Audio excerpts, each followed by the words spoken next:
Bonjour à tous et bienvenue sur la chaîne Hélios Guidance. Je vous propose le tirage annuel des Sagittaires pour l'année 2025. Alors on va commencer par une roue astrologique et ensuite on ira voir les mois de l'année divisés en 2 semestres pour voir un petit peu ce qui va se passer. Alors c'est un tirage passionnant, exaltant, où il va se passer plein de choses pour vous. Vous êtes vraiment acteur de votre vie en 2025, vous récupérez le pouvoir et ça marche. Donc c'est absolument superbe de vous voir évoluer comme ça sur l'année 2025. Je pense, comme je le disais dans le tirage, que vous serez fiers de vous en décembre 2025 en regardant cette année qui se sera écoulée et dans laquelle vous aurez posé beaucoup d'actions, pris beaucoup de décisions, tout ça pour votre bien-être à vous et pour résoudre des problématiques de stagnation. Donc, je vais vous laisser regarder cette guidance, apprécier les conseils, les écueils, les choses dans lesquelles, les pièges dans lesquels il ne faudra pas tomber, bien évidemment. Avant cela, vous le savez, il est important pour moi que vous soyez abonné à la chaîne si vous n'êtes pas encore, parce que c'est sa façon de grandir, de continuer à exister. Donc, merci infiniment de vous abonner pour aussi être notifié des différentes sorties de vidéos. Likez, commentez et partagez ces vidéos également dans les commentaires, même si vous mettez juste une petite emoji ou un petit émoticône, je ne sais même pas comment ça s'appelle, mais en tout cas si vous le faites, eh bien ça aide au référencement de la vidéo, donc pour moi c'est toujours un petit soutien, donc merci infiniment. Et puis si vous voulez que je vous aide dans une situation particulière, vous avez mon site heliosguidance.com, je vous laisse regarder tout ça, mais surtout je vous laisse aller voir votre année 2025.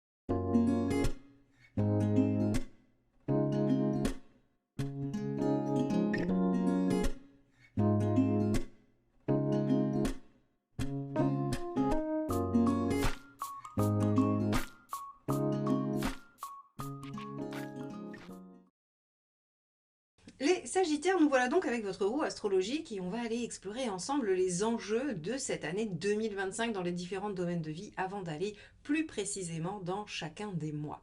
Alors, on voit que vous commencez la maison 1 avec la lune. La lune qui est sortie déjà pour d'autres signes. Alors si vous avez un ascendant, alors je crois qu'il y a les scorpions et peut-être les balances aussi où il y a eu la maison 1 avec la lune, eh bien c'est une année qui va être quand même une année d'intériorisation, de remise en question, où les choses, où les questions émotionnelles et inconscientes vont se mettre en œuvre durant tout 2025.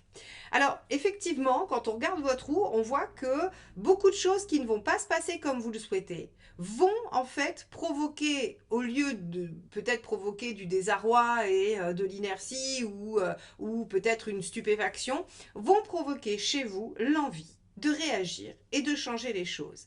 Et ce qui est plutôt pas mal, c'est que je pense que vous y arrivez dans bien des domaines. Donc en fait finalement c'est une année où vous allez vous confronter à des limitations, limitations que vous supportez mal et qui vous poussent à agir, mais qui vous poussent à agir positivement et dans le bon sens. Alors, oui, la Lune nous dit qu'il y aura des hauts et des bas, qu'il y aura des moments de réflexion, des moments d'intériorisation, nous dit aussi que les sujets seront sensibles et que ça vous touchera en plein cœur, c'est-à-dire que vous ne les aborderez pas avec un mental aiguisé et indétrônable, mais plutôt avec des sentiments, des émotions, des choses qui vont vous toucher. Alors, on va commencer tout de suite avec la maison 2. La maison 2, c'est la maison des avoirs, mais c'est aussi la maison des valeurs personnelles, de ce que l'on met en œuvre dans sa vie, son mode de vie. Et là, pour le coup, on a le jugement inversé. Donc le jugement inversé, c'est ce qui me fait dire que vous allez modifier des choses puisqu'on est sur une nouvelle page de vie, on est sur des circonstances nouvelles. Donc il se pourrait bien que concrètement dans votre vie, il y ait des choses qui changent, des choses qui arrivent et qui sont complètement nouvelles, comme une nouvelle façon d'organiser sa vie, une nouvelle vie financière, une nouvelle façon de gérer son quotidien. Alors on verra aussi avec le pape en maison 6 qui nous parle du quotidien, comment vous allez pouvoir faire évoluer les choses et leur faire passer peut-être un stade. Donc, dans ce qui est vos fondements, vos valeurs et ce que vous avez, il y a une nouvelle page de vie et c'est du positif, c'est une forme de renaissance. Donc ici, on va avoir une nouvelle façon de voir les choses, qui sera probablement dû à tout ce dont je vous ai parlé. On va aller voir les domaines où ça va coincer et où ça va vous faire réagir. Mais le résultat, c'est que concrètement, vous modifiez des choses. Alors, la maison 3, qui est directement liée à la maison 11 aussi, et d'une certaine manière à la maison 7, les 3 maisons relationnelles vont nous montrer qu'il y a une forme d'affirmation de votre part.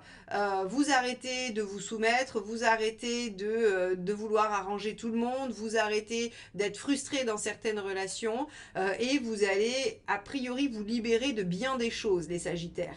Donc, la justice inversée nous dit, vous tranchez parfois un peu dur dans les liens et les relations du quotidien.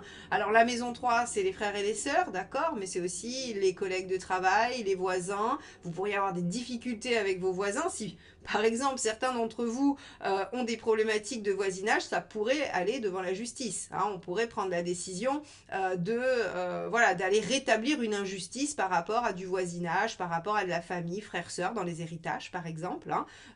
On voit que la maison 8 pourrait aussi souffrir de certains blocages, donc la maison des héritages potentiellement, et ça pourrait amener une nouvelle façon de régler la situation. Quoi qu'il en soit, dans vos relations du quotidien, vous prenez des décisions qui vont en fait avoir pour but de rétablir ce que vous jugez comme une injustice, ce que vous vivez comme une injustice. Parce qu'il y a trop de frustration et parce que vous avez besoin de vous libérer de certaines choses. Donc, on voit bien que dans les relations, des blocages vous poussent à l'action. C'est exactement ce que je vous disais et ça, on va le retrouver dans d'autres domaines que celui-ci. Notamment dans la maison 4. Alors la maison 4, ça peut être aussi bien votre foyer, votre maison, là où vous vivez, hein, votre lieu de vie, et s'il y a des gens qui vivent avec vous, comme votre déploiement personnel, votre fort intérieur. Ici, avec la roue inversée, il y a comme une impression de lenteur, une impression de stagnation, et ça vous agace profondément. Alors, c'est logique, vous êtes un signe de feu, donc les signes de feu ont plutôt tendance à être dans le dynamisme, aller de l'avant, surtout vous les Sagittaires, hein, c'est toujours plus haut, toujours plus loin. Donc en fait, la stagnation, la routine, la continuité ou même le fait de répéter des choses indéfiniment va vous agacer profondément et provoquer en vous, encore une fois, une nécessité de faire le point. Lune et Monde en 1 et en 5, qui sont aussi des maisons de personnalité, de comment vous vivez les choses, eh bien vous êtes dans la remise en question, vous vous recentrez sur l'essentiel, vous revenez à ce qui est primordial pour vous et vous essayez de faire bouger les choses qui sont importantes.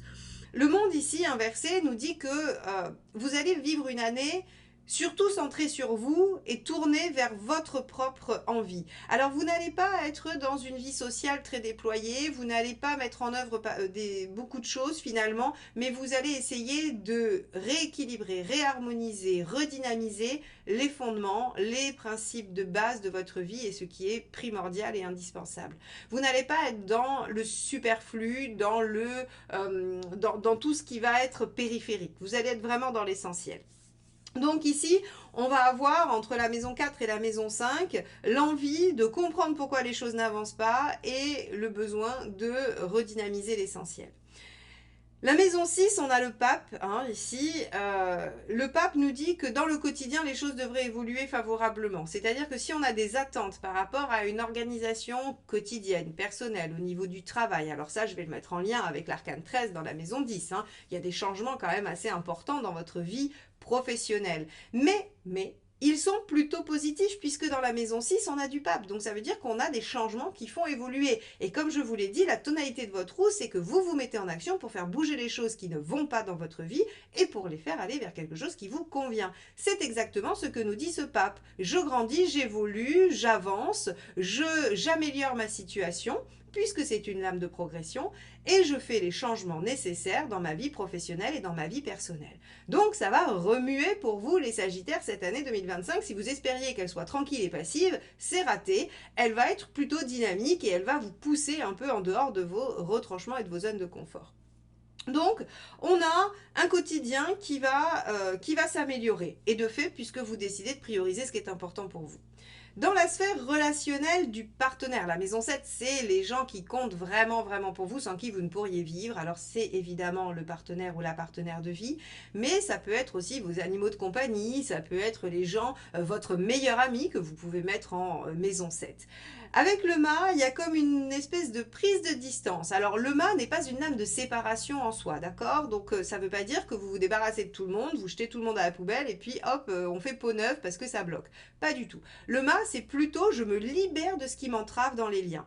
Je me libère, je me rends plus indépendant, j'assume qui je suis et ce que j'ai envie d'être, qui est en parfaite cohérence avec le reste de la roue, hein, on est bien d'accord.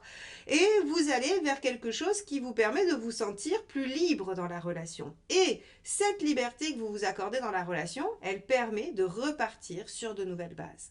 Donc ici, si vous trouviez que votre vie, par exemple, maritale, enfin en tout cas la personne avec qui vous vivez, par exemple, si vous trouviez que ça stagnait et que c'était un peu laborieux, un peu difficile, le simple fait de vous recentrer sur vous, de reprioriser ce que vous voulez et d'améliorer votre liberté dans la relation, fait que les choses vont se remettre en mouvement et vont aller dans l'essentiel. Donc, encore une fois, tout est centré sur vous. C'est pour ça qu'on a le monde inversé dans la maison 5, hein, c'est-à-dire que la réalisation vient du plus profond de vous-même et pas de l'extérieur. C'est-à-dire que vous ne pouvez pas avoir en 2025 une posture d'attente. Vous ne pouvez pas vous dire « je vais attendre que des opportunités sympas se présentent à moi ». Elles n'arriveront pas. Tout partira de vous. Tout partira de vous et des actions que vous mettez en œuvre. Par contre, si vous le faites, il y a de belles récoltes. Donc ça, c'est l'aspect positif. Dans la maison 8, on a le pendu. Alors, je vous ai dit tout à l'heure, hein, ça peut être la maison des héritages. Si vous êtes dans une procédure juridique en lien avec de l'argent familial ou l'argent des autres, hein, ça risque de bloquer encore un petit peu. Le pendu nous parle de stagnation, donc on n'aura pas une résolution forcément cette année, ou alors on aura une résolution tardive dans l'année. Donc, ne vous attendez pas à ce que des solutions soient trouvées avant fin 2025, voire 2026. Pour autant, le pendu vous amène à patienter. Il ne met pas de choses difficiles sur votre route, il parle juste de patience, d'attente, frustrante, ça je vous l'accorde, parce que le pendu n'est jamais agréable, on a l'impression de ne pas être maître de la situation, de devoir subir, et c'est le cas, c'est vrai que c'est un peu difficile, un peu délicat, mais vous allez voir que finalement, les choses se régleront d'elles-mêmes après, ou en tout cas, elles suivent leur cours. La maison 9, on a le soleil inversé. Alors, vous ne serez pas, bizarrement, par rapport à tout ce que j'ai dit, vous ne serez pas très axé sur votre spiritualité, sur votre évolution intérieure et sur votre déploiement personnel.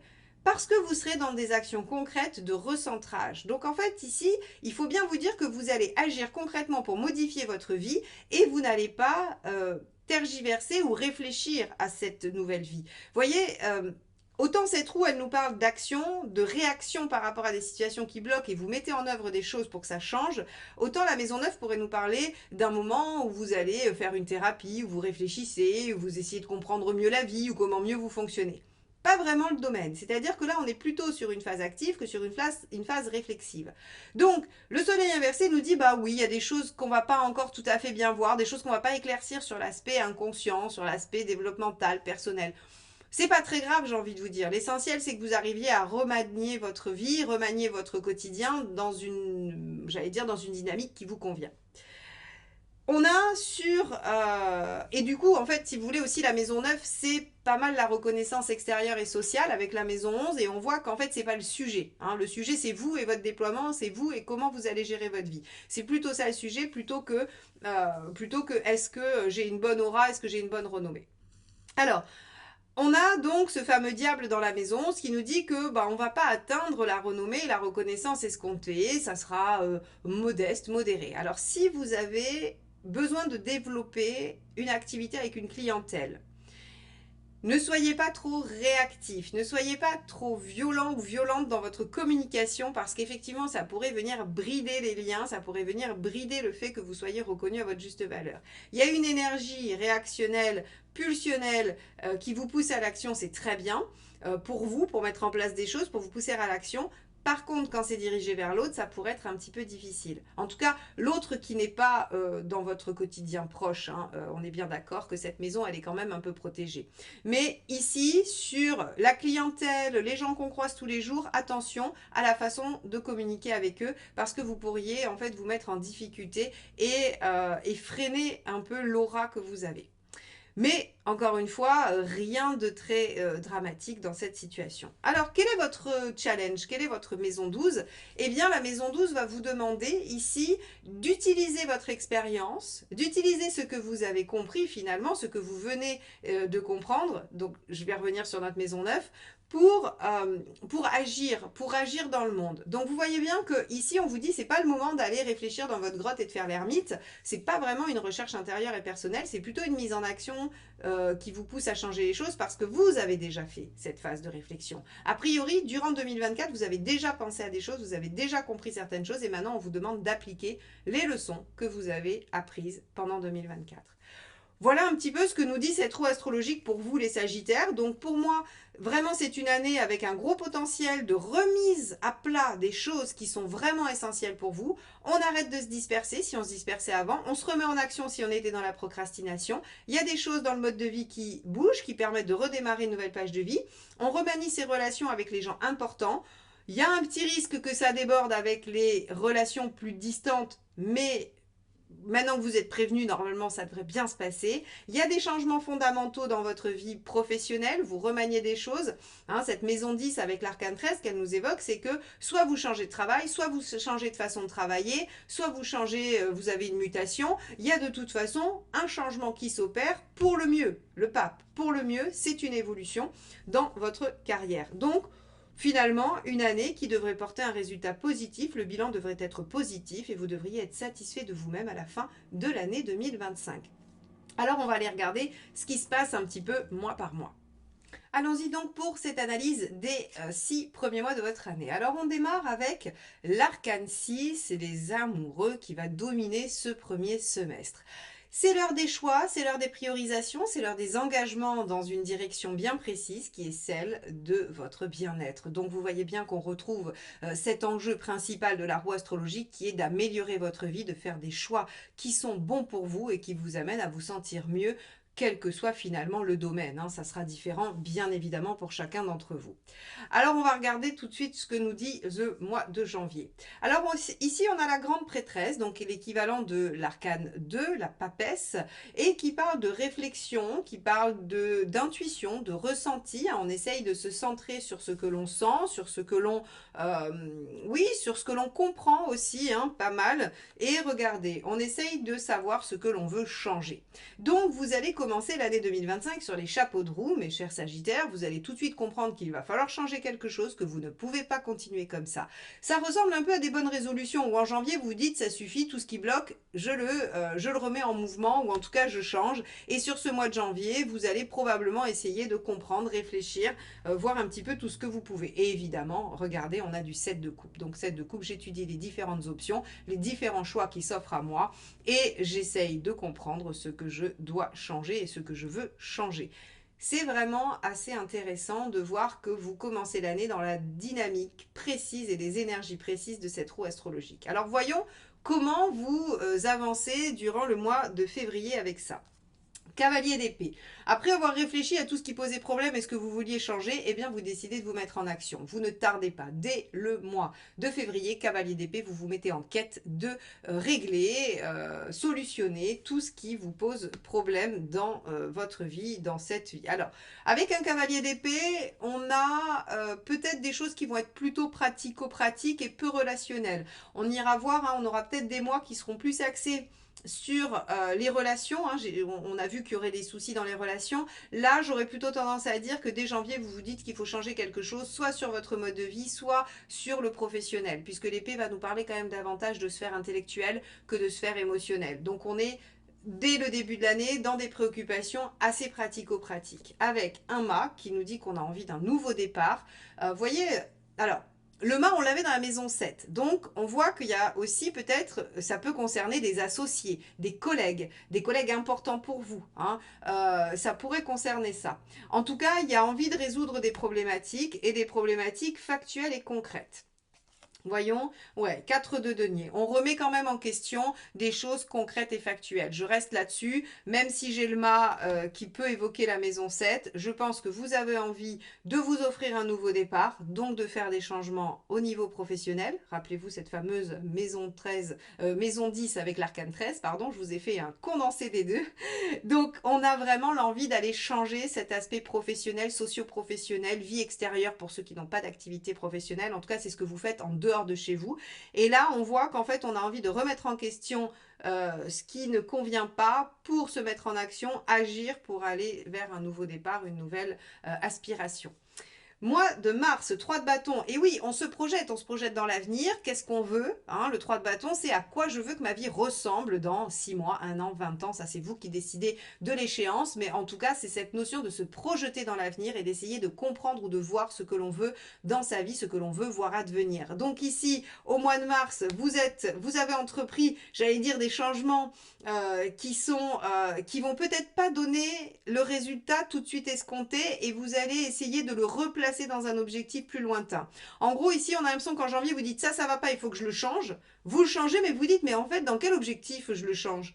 Je le change pour arriver à quoi? Vous voyez, il y a vraiment un peu cette espèce de chose qui se fait en deux temps. Je constate que ça va pas, j'agis pour que ça change, mais en fait, j'avais pas calculé le pourquoi, la finalité.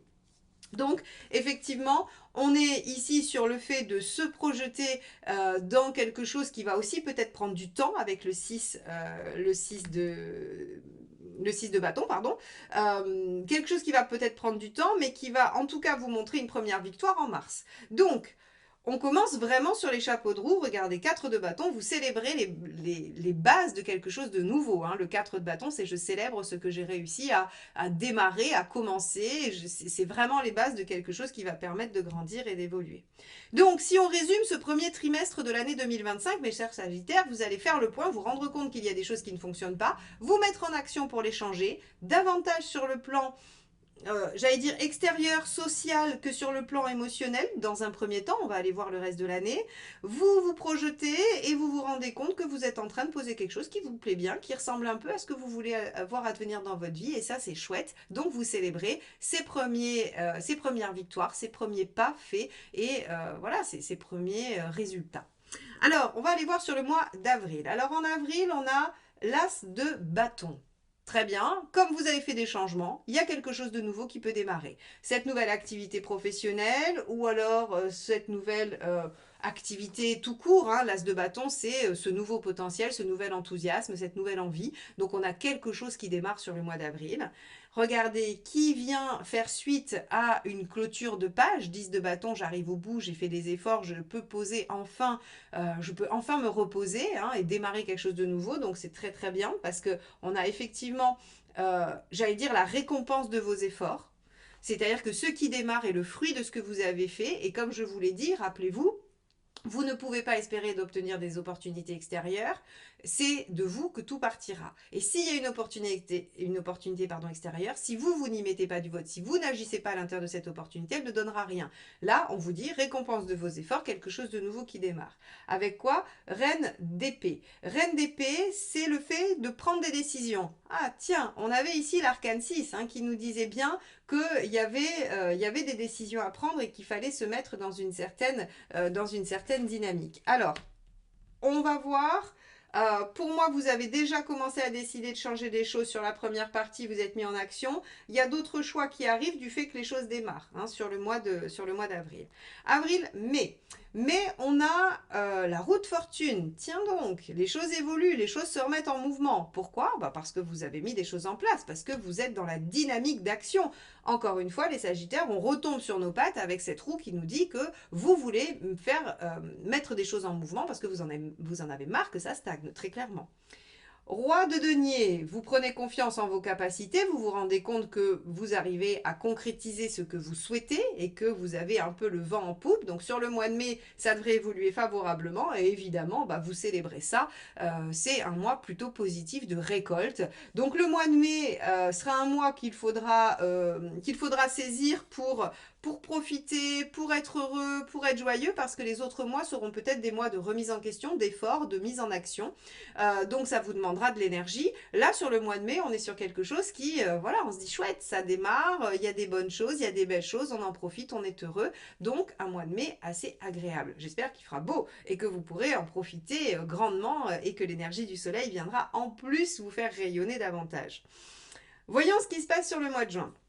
Au mois de juin, on a le 9 d'épée. Ah, zut, les angoisses reviennent, les craintes, les doutes. Peut-être que ce sont les autres qui viennent vous apporter des doutes. Parce que le 9 d'épée, pour ceux qui me suivent, je le dis souvent, c'est les autres en fait qui viennent vous projeter leur peur. Vous arrivez en disant « Ah, c'est génial, voilà ce qui m'arrive, j'ai réussi à remettre ça et tout ça. » Vous êtes super content de vous. Et les autres en face vous disent « Oh là là, mais moi, à ta place, je me dirais que ça va pas marcher, ou j'y arriverai pas, ou c'est une idée folle. » Ou... Vous voyez, en fait, on va avoir quelqu'un qui va venir vous poser dessus ses propres angoisses, qui n'ont absolument rien à voir avec vous, mais qui vous posent des angoisses. Alors, on va aller voir. Ah oui, quand même. Ok, alors, Maison Dieu, et je vous montre la dernière, puisque c'est la dernière que j'ai dans les mains, donc je l'ai vue, c'est le 10 d'épée. Alors, attention au mois de juin. Vous voyez, je vous ai dit, vous pourriez avoir des difficultés dans vos liens quotidiens, vous pourriez aussi avec le mât vous libérer de certaines choses et vouloir délester. Attention, parce que le fait que les autres ne vous suivent pas et ne soient pas dans la même dynamique que vous pourrait vous faire réagir violemment avec toute une remise en question totale, à la fois de ce que vous faites et de vos liens, et ça pourrait vous faire en finir avec quelque chose, 10 d'épée. Donc le mois de juin, après avoir été joyeux, gai, heureux, satisfait, vous allez avoir un mois de juin difficile de remise en question où les choses... Alors vous allez peut-être vivre de la frustration, des craintes, hein, ce qu'on a vu dans la roue, et surtout en fait, moi j'ai envie de vous dire que c'est relationnel. Là pour le coup, on est sur quelque chose qui pose question avec les gens de votre entourage. Donc si il y a des relations qui sont un peu compliquées, ça va se jouer là. Tout ce qui va concerner ce que je vous ai dit, les liens de procès ou juridiques qui sont compliqués, il pourrait y avoir ici, enfin en tout cas l'annonce que ça ne va pas se passer tel que vous l'imaginez ou que vous l'espériez. On a là dans ce contexte un mois de juin un petit peu difficile à vivre, mais globalement, sur la tendance sur les 6 mois, on est dans une progression, on est dans un avancement. Hein. Rien ne dit que tout va s'écrouler. Je pense que vous avez peur que ça s'écroule ou que vous avez peur hein, de l'échec et vous remettez en question. Mais on va aller voir la suite tout de suite pour se rassurer parce que de toute façon, la roue étant positive, je pense que vous dépassez ce mois de juin assez facilement. Allez, on regarde ça tout de suite. Alors, sur ce deuxième semestre, nous avons ici l'équivalent de la force. Cette carte, c'est l'équivalent de la force, de la carte 11. Et donc, on a une maîtrise de soi, on a un bon équilibre, on retrouve la force, on retrouve... Alors, j'allais dire, c'est très bien que ça arrive après ce mois de juin qu'on a vu un peu chaotique parce que finalement, ça va vous permettre de reprendre le pas sur la situation. Alors, on va regarder ensemble tout de suite ce qui se passe au mois de juillet. Donc au mois de juillet, vous avez le 10 de Pentacle, pardon. Vous avez le 10 de Pentacle qui évoque en fait le fait que vous vous raccrochez à ce qui est construit, à ce qui est solide, vous allez vers les gens qui comptent pour vous. Alors vous voyez, dans la roue astrologique, je vous ai dit, on va avoir des problématiques avec les gens du quotidien, les gens un peu éloignés, ou en tout cas les cercles sociaux, mais pas avec les partenaires de vie, pas avec la maison 7. Eh bien, cette carte, ce qu'elle évoque, c'est que vous allez vous raccrocher à la maison 7 justement, aux gens qui sont solides autour de vous, qui vous comprennent, qui vous soutiennent, et vous allez resserrer les choses à l'image de la carte du monde inversé en 5.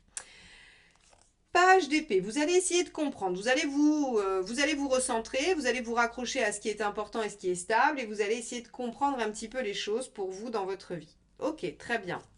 Et 5 de denier, vous allez essayer de ne pas vous laisser happer par vos peurs, évidemment. Donc vous voyez que ce mois de juillet, il va servir à retemporiser un peu les choses, à venir redonner un peu de mou dans la situation, vous rassurer, et finalement, ce qui va se passer sur le mois de juin est épisodique. Donc, on a quelque chose qui vient vous heurter, rappelez-vous, on avait la lune en 1, de toute façon, vous prenez les choses à cœur, donc forcément, ça a un effet, ça a un impact. Et là, on voit que, hop, en juillet, on remaîtrise. Alors, qu'est-ce qui se passe en août? Waouh, le monde, vous avez confiance en vous, vous êtes à nouveau dans l'ouverture et dans l'envie de vous réaliser.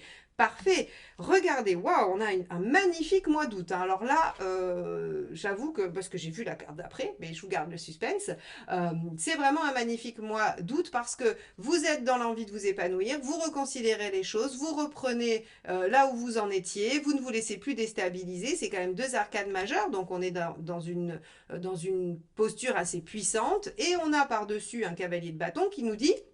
On reprend les choses là où on les avait laissées, on ne se laisse plus déstabiliser, on avance, donc on est bien dans la récupération de sa propre force et de sa confiance en soi pour aller vers une réalisation, une renaissance que l'on a choisie, que l'on veut, on reconsidère les choses et on avance tel qu'on l'avait décidé. Le cavalier de bâton, c'est la continuité, on ne modifie rien, on suit sa route, on suit son objectif. Donc au mois d'août, les affaires reprennent, j'ai envie de vous dire, et vous êtes à nouveau confiant en vous parce que vous avez réussi à vous recentrer.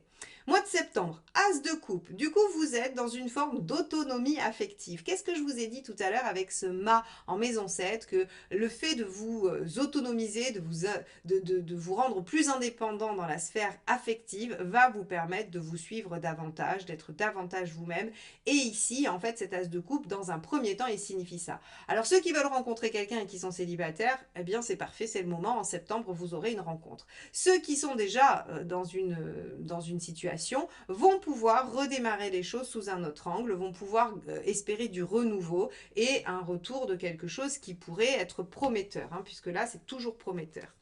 9 de bâton, et oui, vous sortez de votre zone de confort par rapport à cette question, par rapport à cette situation. Très bien, donc en fait ça vous permet d'aller un tout petit peu plus loin et aussi peut-être de dépasser des conflits intérieurs. Ah, tiens, intéressant. On a vu que quand même, il y avait un repositionnement de votre part. Et j'ai l'impression que ce mois de septembre, après avoir eu un moment de déstabilisation en juin et une reprise de pouvoir en août, eh bien, il y a des choses qui s'affirment, qui se posent et qui permettent d'aller vraiment vers un renouveau. Donc, vous sortez de votre zone de confort pour démarrer une nouvelle façon de voir les choses. Ok, il reste... Alors, vous pouvez dépasser certaines contradictions, mais il peut aussi rester certains conflits intérieurs. C'est bien légitime, c'est bien normal, on ne dépasse pas tout en un claquement de doigts. Allons voir ce que vous réserve le mois d'octobre. Alors le mois d'octobre, on a le 7 de bâton. Avec le 7 de bâton, on est plutôt dans une belle harmonie. Donc je veux dire, ce nouveau démarrage là, il vous plaît bien. Alors, ce qu'il faut interpréter, c'est que il y a différents domaines qui vont bouger. On voit que ces différents domaines, ils vont bouger à des moments différents. Vous voyez qu'il y a plusieurs moments de relance, de redémarrage. Vous allez voir, ça va être différent pour chacun. C'est-à-dire que certains vont commencer avec le professionnel. Beaucoup d'entre vous quand même, parce qu'on a vu que c'était très aspecté sur le professionnel. Mais certains vont commencer par le professionnel, d'autres par le personnel, par le mode de vie. Et puis, en fait, voilà, vous n'allez pas forcément vivre les mêmes domaines au même moment. Par contre, les moments de doute, les moments d'évolution, eux, vont être les mêmes pour tout le monde. Les énergies vont vous traverser de la même manière, mais touchant des domaines différents selon la situation qui va être, j'allais dire, en lumière pour vous à ce moment-là. Donc là, vous êtes dans quelque chose de plutôt plaisant. Oui, et pour cause, regardez, on est avec un page de coupe. Le page de coupe, il est plutôt bien, il est joyeux, guériré, il se laisse aller, il se laisse porter par son cœur. Voilà, il y a un petit côté insouciant et avec un 7 de bâton, moi j'ai envie de vous dire que, voilà, vous défendez ce que vous voulez défendre, vous êtes convaincu de ce que vous avez mis en place et vous êtes content de vous. Et effectivement, vous sortez de votre zone de confort pour ne plus vous soucier de ce que les autres pensent, pour ne plus vous confronter à l'autre, ne plus vous soumettre. Rappelez-vous, on avait un diable inversé, on était un peu soumis aux autres. Et bien là, en octobre, c'est terminé. Qu'est-ce qui se passe en novembre? Eh bien, vous commencez à vraiment construire. Tout à l'heure, on avait un 4 de bâton, on célébrait les bases que l'on posait. Ici, avec un 4 de denier, il y a des bases solides, constructives, qui sont en train de se déployer. Donc là, on est en train de s'engager, d'entériner les choses. Encore un 9, mais le 9 de Pentacle, ça nous permet d'apprendre des choses nouvelles, de mieux se connaître, de développer des capacités, des ressources que l'on ne connaissait pas. Donc ça, c'est intéressant.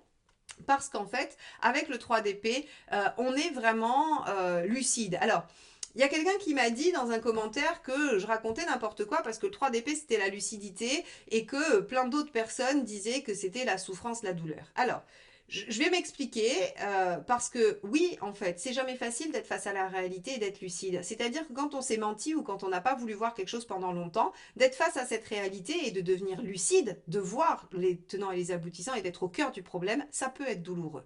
Ça peut être douloureux, mais encore une fois, le tarot a toujours une volonté de vous faire évoluer, de vous faire progresser. Donc en fait, s'il vous met face à cette vérité, c'est pour trouver une solution qui va aller avec. Si par exemple, pendant des années, vous vous racontez que si votre douche ne donne pas assez de pression, c'est parce que vous n'avez pas, j'en sais rien, je vais vous dire une bêtise, vous n'avez pas le bon pommeau de douche et que vous changez sans cesse de pommeau de douche mais que vous n'avez toujours pas la bonne pression, eh bien en fait, vous ne trouvez pas le vrai problème, donc vous ne pouvez pas trouver une vraie solution. Si en fait vous êtes face à la vraie problématique qui est qu'en fait il y a un gros trou dans votre tuyauterie et qu'il y a les trois quarts de l'eau qui passe dans le tuyau qui s'échappe ailleurs que dans votre douche, et bien en fait vous allez vous dire oh là là voilà c'est une fuite, c'est casse-pied, va falloir que j'appelle un plombier, va falloir c'est beaucoup plus embêtant, mais par contre ça vous permet de prendre la vraie solution. Alors oui, c'est une image très pragmatique, mais ceux qui me connaissent ont l'habitude, j'aime bien avoir des images très pragmatiques. Donc le 3 d'épée, oui, c'est douloureux, oui, c'est souffrant, oui, on n'aime pas être face à nos propres contradictions, nos propres problématiques, tout ce qu'on a mis en jeu pour déjouer notre inconscient et ne pas, surtout pas faire face à la réalité.